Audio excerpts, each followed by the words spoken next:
이사야 64장 8절에서 12절입니다. 이사야 64장 8절부터 12절 말씀까지 한 절씩 교독하겠습니다. 그러나 여호와여, 이제 주는 우리 아버지시니이다. 우리는 진흙이요 주는 토기장이시니 우리는 다 주의 손으로 지으신 것이니이다. 여호와여, 너무 분노하지 마시오며 죄악을 영원히 기억하지 마시옵소서. 구하오니 보시옵소서, 보시옵소서. 우리는 다 주의 백성이니이다. 주의 거룩한 성읍들이 광야가 되었으며 시온이 광야가 되었으며 예루살렘이 황폐하였나이다.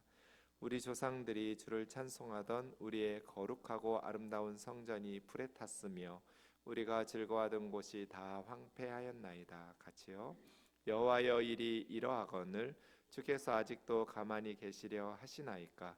주께서 아직도 잠잠하시고 우리에게 심한 괴로움을 받게 하시려나이까? 아멘.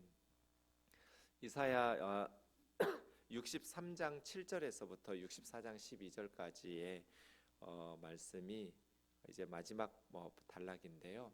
하나님 앞에 구하는 공동체입니다. 과거 조상들이 끊임없이 하나님을 반역했음에도 불구하고 하나님께서 긍휼히 여겨주셨는데, 이제 우리가 하나님 앞에 부르짖을 때 하나님 왜 대답하지 않으시냐는 그러한 절망적인 상황 속에서 하나님 앞에 나아가고 있습니다. 네 단락으로 나눠서 우리가 4주째 보고 있는데요. 먼저 63장 7절에서 14절까지는 우리 조상들에게 신실하게 응답하셨던 하나님의 모습, 이 모습들을 회상하는 것이 지금 현실의 아픔을 더 좀 비교되면서 도드라지게 아프게 하지요. 그러면서 63장 15절에서 19절까지는 그들의 상황을 토로하면서 하나님 앞에서 탄식하였고, 64장에 넘어오면 왜 그런 절망적인 상황에 그들이 처하게 되었는지 죄 때문이라는 고백을 했었습니다. 이제 오늘 마지막으로 그 죄 고백 이후에 마지막 하나님께 최후의 호소, 이런 심정으로, 그래서 이사야서는 66장까지 성경이 66권이잖아요. 그리고 이사야서는 39장에서 40장으로 넘어갈 때 완전히 내용이 좀 달라지거든요. 구약이 39권, 신약이 27권 해서 성경 전체가 66권인데 이것하고 비슷하게 맞아떨어지는 것을 66장의 이사야서가 39장과 그 이후 40장부터 66장까지 나누는 이것하고 좀 비슷하게 되는데요. 그렇게 64장까지 하나님 앞에 호소하고, 그 다음에 65장, 66장 마지막 장은 그 하나님의 백성들의 호소에 대한 응답, 하나님의 백성들의 기도에 대한 하나님의 반응이라고 말할 수 있겠습니다. 우리 지난 시간에 내용들을 좀 보겠습니다. 64장 1절부터 보면 원컨대 주는 하늘을 가르시고 강림해 달라고. 이 열방의 이방인들 가운데 압제 속에서 이렇게 고통받고 있는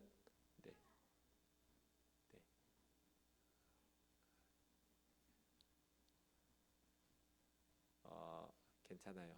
애들 건들지 말아요. 고통받고 있는 우리들 그냥 방치하지 말고, 이스라엘 백성들이 무슨 군사력이 있어요? 경제력이 있어요? 바벨론이라는 강대국에 의해서 짓밟혀 있는 회복 불가능이죠.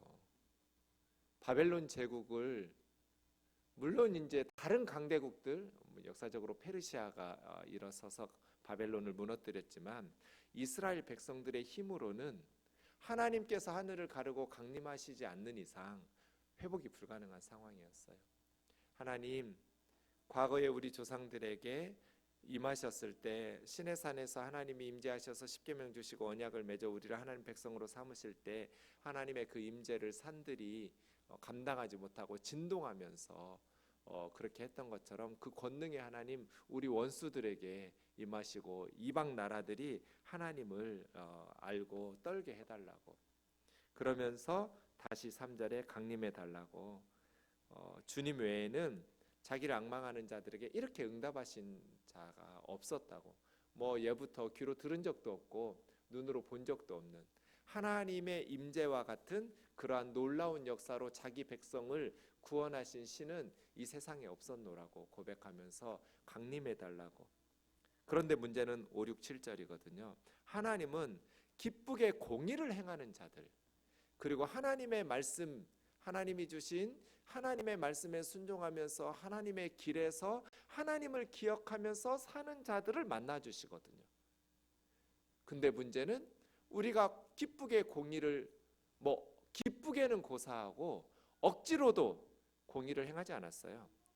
우리가 하나님의 공의를 행하지 않았고 또 하나님의 말씀에 순종하면서 주의 길에서 주님을 기억하면서 살지도 않았기 때문에 희망이 없는 거죠.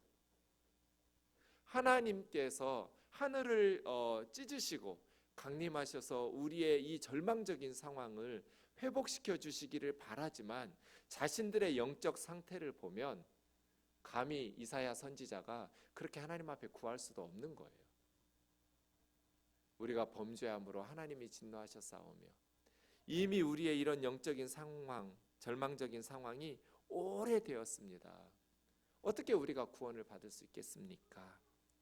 6절, 우리는 다 부정한 자 같아서 우리의 의는 다 더러운 옷과 같아서 잎사귀가 말라 비틀어져서 떨어진 그러한 낙엽이 강풍에 죄악이라는 바람에 불면 그 강한 바람에 잎사귀는 어디로든지 날아다니듯이 우리는 죄가 바람처럼 불어올 때 그냥 힘없이 떨어진 마른 잎사귀처럼 죄가 끌고 가는 대로 질질 끌려다니는 절망이죠.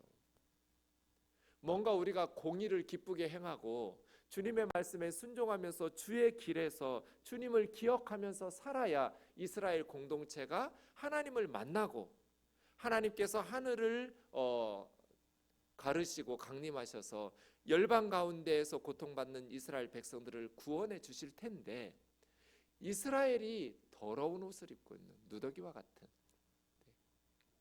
생리대 같은 거라고 그랬죠. 저게 원문에 보면 생리의 옷이에요. 그렇게 부정하고 더러운 우리들이 죄악에 질질 끌려다니기 때문에 그래서 7절이요 하나님께서 우리를 소멸되게 하셨습니다. 하나님의 이름을 부르는 사람이 없어요. 스스로 깨어나서 분발해서 하나님을 붙잡는 자도 없어요. 상황이 절망적이면 하나님을 향해서 부르짖어야 되고 주님을 붙잡아야 희망이 생길 텐데 없어요. 왜냐하면 하나님께서 얼굴을 숨기셨고 우리의 죄악으로 말미암아 하나님이 소멸되게 작정하셨다고 보는 거예요. 이것이 이스라엘 백성들의 절망적인 고백이죠. 선지자의 고백은 희망의 빛이 하나도 안 보여요. 그냥 절망 그 자체예요. 우리 죄악으로 말미암아 하나님은 우리를 소멸시키기로 작정하셨다.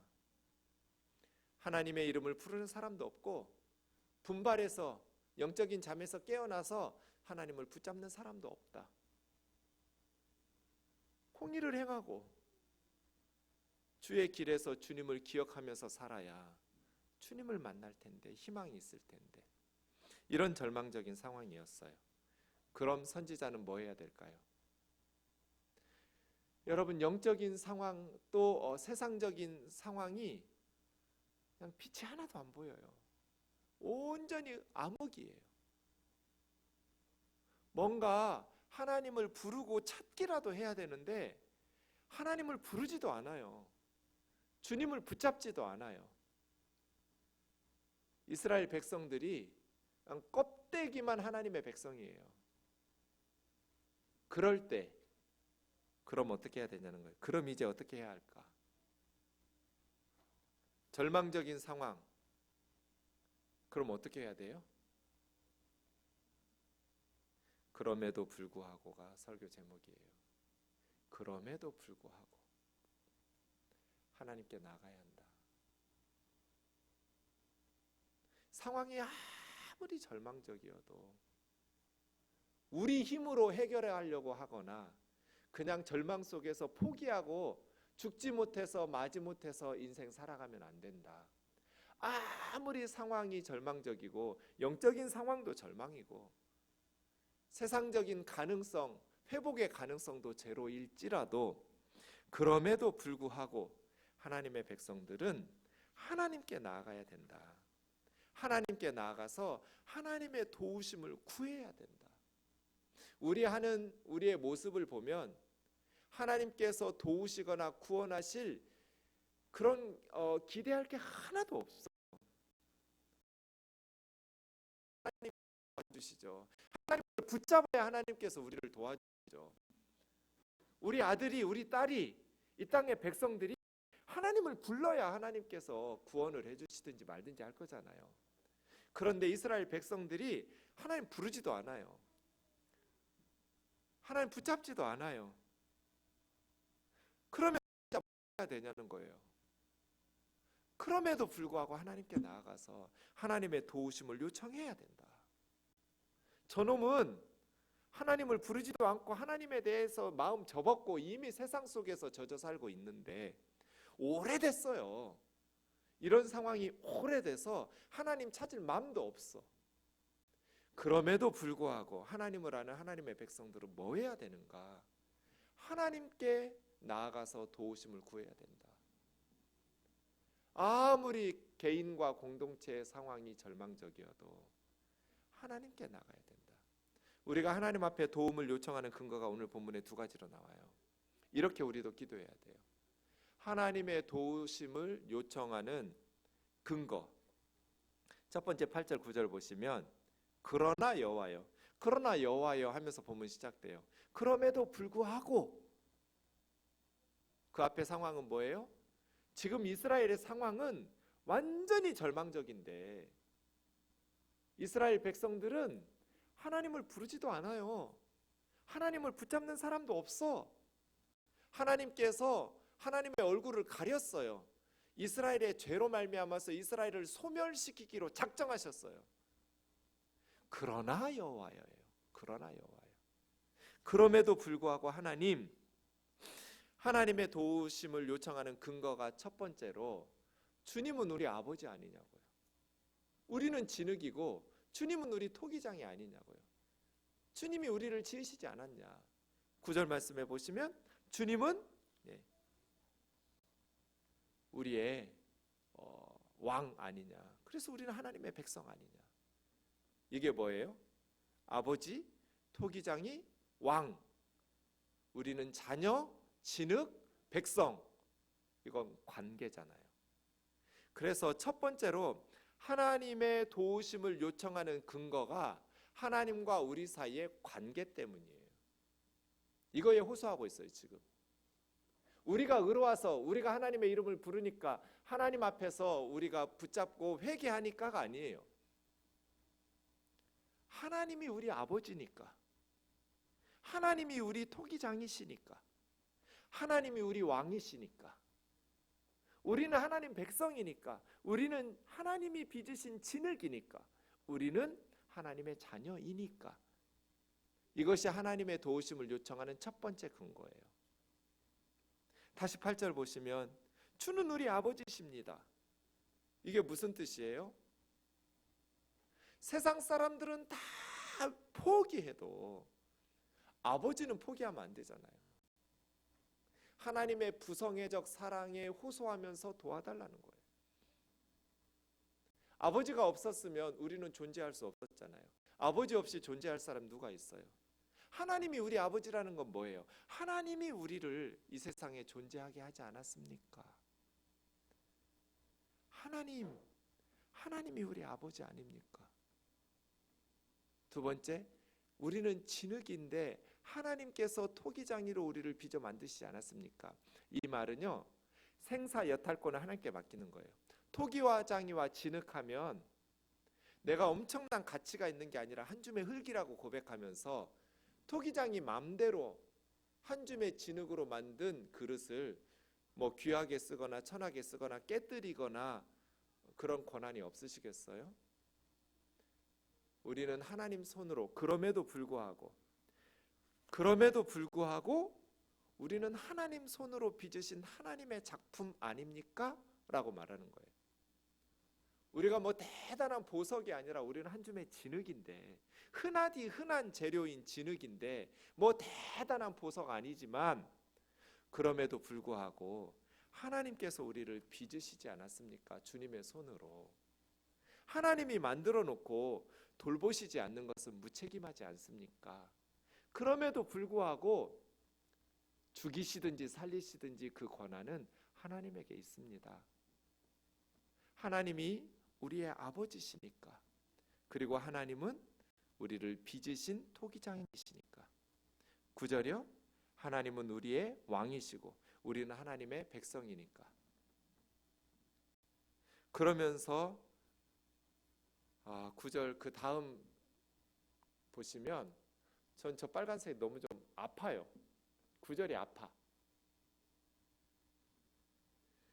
제가 2학년 때인가 초등학교 때 생생하게 기억에 남았어요. 2학년 때 아니면 3학년 때인데요. 제가 뭐 떠들었나 봐요. 뭐 혼날 짓 했나 봐요. 정경 앞으로 나와 그랬어요. 담임쌤이. 그래서 회초리를 들고 저한테 물으셨어요. 몇 대 맞고 싶어? 제가 뭐라고 대답할게요? 몇 대 맞고 싶어? 그랬을 때 제가 뭐라고 대답했을까요? 안 맞아도 잘할 수 있는데요. 제가 그랬어요. 그래야잖아요. 아버지한테 몇 대 맞고 싶어 하면 안 때리시면 안 돼요. 잘못했어요. 용서해 주세요. 이렇게 말해야 하잖아요. 그런데 얘 지금 뭐라고 말하는 거예요? 너무 분노하지 마시오며 죄악을 영원히 기억하지 마시옵소서. 이건 뭐예요? 선생님이 너 몇 대 맞고 싶어 했는데 10대요, 5대요 이렇게 대답하는 거예요. 100대만 때리지 말아주세요. 이런 식이잖아요. 하나님의 징계는 너무나 정당하다고 고백하고 있는 거잖아요. 용서해 달라고 하지를 못하는 거예요. 이사야는 너무 분노하지만 말을, 하나님 화나시는 건 너무 당연합니다. 하나님 우리의 죄악을 기억하시는 것, 하나님이 기억하시면 징계하시거든요. 하나님이 징계하시는 건 너무나 당연합니다. 그런데 영원히 기억하지만 말아주세요. 내가 한 짓이 있는데, 우리가 한 짓이 있는데 하나님 용서해 달라고를 못해요. 그게 좀 아파요. 이사야가 하나님 용서해 주세요라는 말을 못해요. 너무 분노하지만 말아달라고, 회복이 불가능할 정도로만 때리지 말아달라고. 우리 이스라엘을, 내 자식이 하나님의 속상하게 한 거 나는데 아비가 염치가 있으니까 그냥 용서해달라는 말을 못하는 거예요. 너무 분노하지만 말아달라고, 영원히 죄악을 기억하지만 말아달라고 부탁하는 거예요. 우리는 진흙인데 진흙이 토기장이에게 용서를 하라 마라 할 자격이 어디가 있어요? 단지 토기장이신 하나님 앞에, 왕이신 하나님 앞에 긍휼과 자비를 구할 뿐이죠. 기도는 이렇게 겸손하게 하는 거예요. 당당하게 뭐 대단한 일을 했다고 하나님 앞에 용서해 달라고 이래라 저래라 요구할 자격이 우리에게 없어요. 하나님 너무 분노하지만 말아주세요. 우리의 죄악을 영원히 기억하지만 말아주세요. 구하오니 보시옵소서, 보시옵소서. 우리가 지금 어떻게 살고 있는지 좀 봐주세요. 봐주세요. 우리 다 주의 백성 아니냐고. 언약을 통해서 하나님이 우리 하나님 되셨고, 결혼식 해서 혼인신고해서 부부된 남편과 아내처럼 언약을 통해서 피 뿌려가면서, 짐승의 피를 뿌려가면서 하나님은 우리의 하나님이 되시고 우리는 하나님의 백성 되지 않았느냐고. 하나님이 우리 아버지 되시고 우리는 하나님의 딸, 하나님의 아들 아니냐고. 지금 우리도 똑같죠. 예수 그리스도의 새 언약을 통해서 십자가의 언약의 피를 통해서 우리가 하나님의 자녀 되지 않았느냐고. 우리는 한 줌의 진흙이지만 하나님이 토기장이로 하나님의 손으로 우리를 빚으셨고, 하나님이 예수 그리스도의 새 언약의 은혜 안에서 우리를 하나님의 백성으로 부르시지 않았느냐고. 우리의 죄악을 영원히 기억하지 말아달라고. 너무 분노하지만 말아달라고. 몇 대 맞을 거야 물었는데 안 맞고 싶어요라는 대답을 못해요. 용서해달라는 말을 못해요. 이게 뭐예요? 그래 좀 아파요. 아니, 자식이 잘못하고 엄마 아빠 왔는데 엄마 5대만 때려주세요, 10대만 때려주세요, 너무 분노하지는 말아주세요. 그럼 부모 속이 얼마나 쓰리냐고요. 눈물 뚝뚝 흘려가면서 너무 분노하지만 말아달라고, 영원히 나를 버리지만 말아달라고, 용서해달라는 말도 못하고 잘못했다고 빌고 있잖아요. 이것이 첫 번째예요. 정말 이사야는 겸손하게 하나님의 긍휼과 자비에 호소하면서 하나님은 우리 아버지시니까, 하나님은 우리를 빚으신 토기장이시니까, 하나님은 우리의 왕이시니까, 우리는 하나님 자녀고 한 줌의 진흙이고 하나님의 백성이니까 우리 좀 봐달라고, 우리 좀 봐달라고 그래요. 어떤 절망적인 상황에서도 하나님께 이렇게 나가야 돼요. 어떤 사람을 위해서도 포기하지 말고 하나님 앞에 이런 기도로 나가야 돼요. 저는 본문의 기도를 들으시면서 하나님의 마음이 정말 움직였을 것 같아요. 너무 아프셨을 것 같아요. 그래서 선지자의 기도를 들어주시지 않으실 수 없었을 것 같아요. 그게 65장 66장이에요.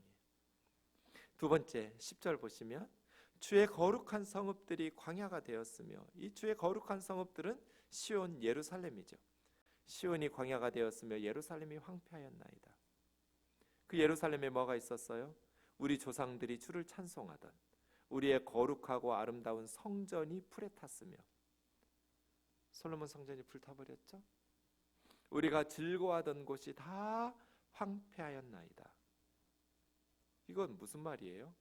지금 무엇의 근거에 호소하면서 도움을 요청하고 있어요? 첫 번째가 하나님과 그들 사이의 관계에 호소했어요. 두 번째는 하나님께서 그들을 하나님의 백성 삼으시고 그 성전에서 하나님의 것들을 주셨거든요. 그런데 이방 우상 숭배자들이 불살라 버렸어요. 지금 우리나라 구해달라고 말하고 있지 않은 것을 주목하세요. 우리나라 살려주세요가 아니라 하나님의 것들이 불타버렸어요. 주님의 성소, 주님의 성읍, 주님의 성전이 망가졌어요. 그러니 주님의 명예를 회복시키기 위해서. 이 두 번째 근거예요. 나 좀 살려주세요가 아니라 내 기도 제목이 주님하고 무슨 관계가 있냔 말이에요. 하나님의 명예를 위해서. 하나님의 것들이 불타버렸다는 거잖아요. 10절 다시 보세요. 주님의 거룩한 성읍들이 광야같이 되었습니다. 이게 지금 현실이죠.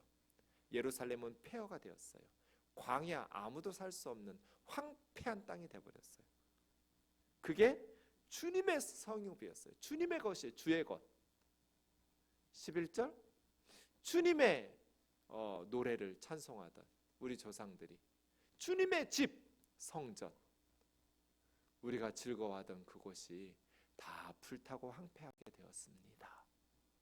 주님의 것들이 폐허가 됐습니다.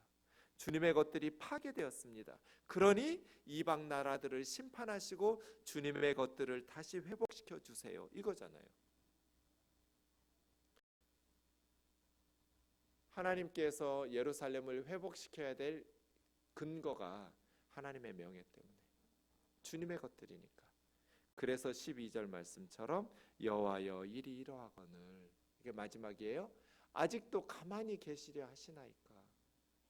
이게 가만히 계신다라는 건 지난주에 말했던 아파크예요. 아파크라는 말은 감정을 억제하는 거예요.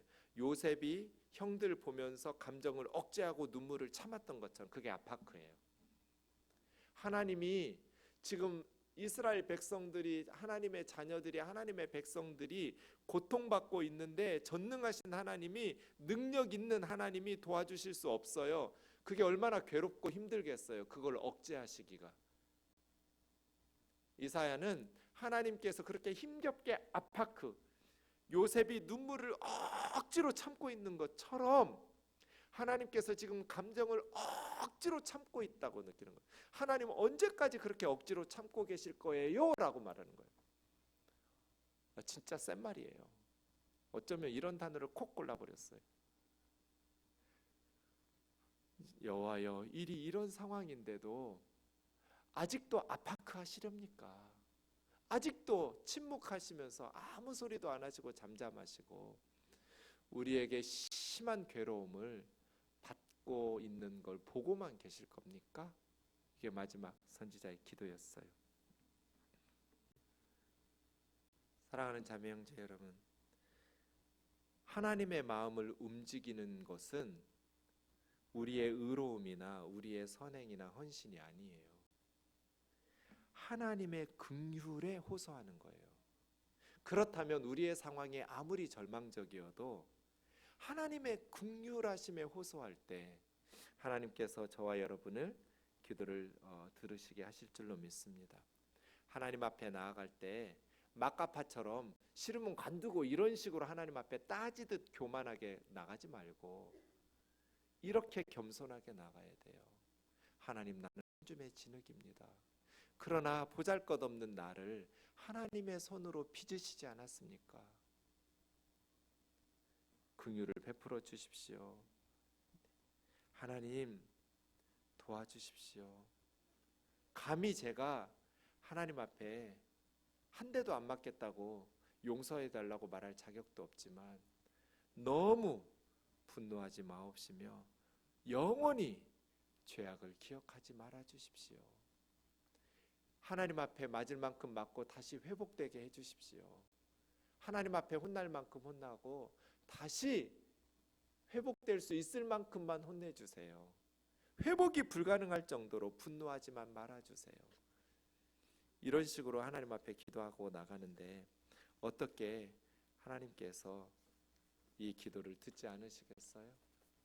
사랑하는 자매 형제 여러분, 영적으로 절망적인 상황에 있을 때, 하나님의 은혜가 멈춰버린 것 같을 때, 그럼에도 불구하고 하나님을 찾지도 않고 하나님을 의지하고 붙잡지도 않을 때, 어떤 사람도 어떤 공동체도 어떤 절망적인 상황에서도 포기하지 말고 그러나 여호와여,